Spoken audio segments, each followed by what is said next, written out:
First, in HD, this is 13 Eyewitness News Tonight. Tonight, a closer look at just how people from the Middle East and Eastern Europe are being smuggled into the United States and up through Houston. As Eyewitness News anchor Art Rascone tells us, the smuggling trail is surprisingly unguarded and has a startling look at the route they are taking. Okay, come on. Last night, you met this man. And it happens all the time? All the time.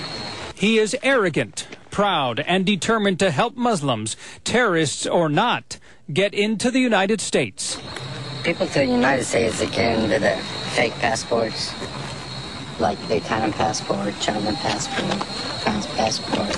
He is part of a smuggling ring in the Balkan region of Eastern Europe, who helps doctor passports to get the illegal immigrants from the Balkan region to different areas of Europe, then to Central America or Mexico, and eventually to the United States. How are they stamped? Are they someone there paid off, or?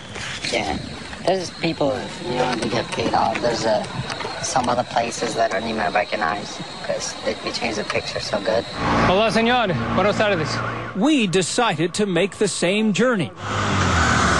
This is one of the border checkpoints separating El Salvador and Guatemala. So you have arrangements along the way. Yeah. You pay people off along the way? Yes. Just like walking in the park. Really? Yes, sir. Paying people off along the way. That's how Hakeem, who you met a couple of nights ago, got in. The custom agent in the airport in Mexico, he walked us through the freedom. That's the only reason they pick Central America, because they're so easy to pay them off and to get it done. We found plenty of agents just standing around while vehicles drove by, enjoying a few laughs, reading the newspaper. But we didn't realize just how bad security was here until we walked across. Talk about lax border security. This is the Rio Paz. It separates El Salvador from Guatemala.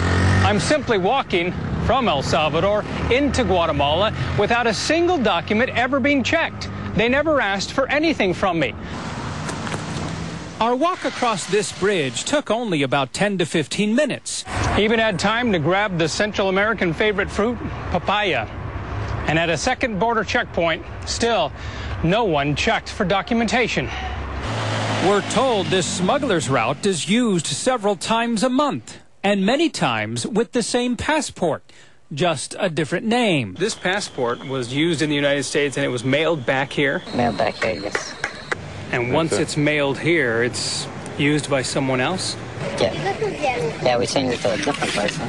Once in Guatemala, smugglers make their way to the Mexican border using buses and trains. Eventually, according to our source, they arrive here at the Guatemalan-Mexican border. ¿Cuánto es para cruzar? How much to cross? The border is yet another river where thousands freely cross. Commerce here is bustling. But so is the smuggling business. What's simply so startling about this border between Guatemala and Mexico is that there is no border patrol. How do you get from Mexico to the United States? You leg up to the border. With coyotes? With a coyote. You hire a coyote? Yes. And then where do they go? Where do they go? Do they make their way into Houston? Use Houston as a hub and then go to other countries? Well, depends where they want to go. The frightening reality about this entire smuggling operation is that it worked before 9/11, and smugglers say even more Arab and Middle Eastern Muslims have been smuggled into the United States since 9/11.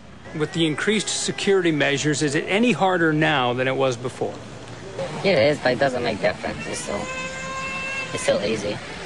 You can still do it? Oh, yeah. There's too many ways you can do it. Certainly startling, but true. Arabs and Middle Easterners, say smugglers, are making their way into the United States in numbers about 100 a month. Yes, most are friendly toward the United States, hoping to build new lives in this land of opportunity. But even the smuggler admits there may be potential Islamic terrorists among the mix. But as he says, he doesn't ask and he doesn't care.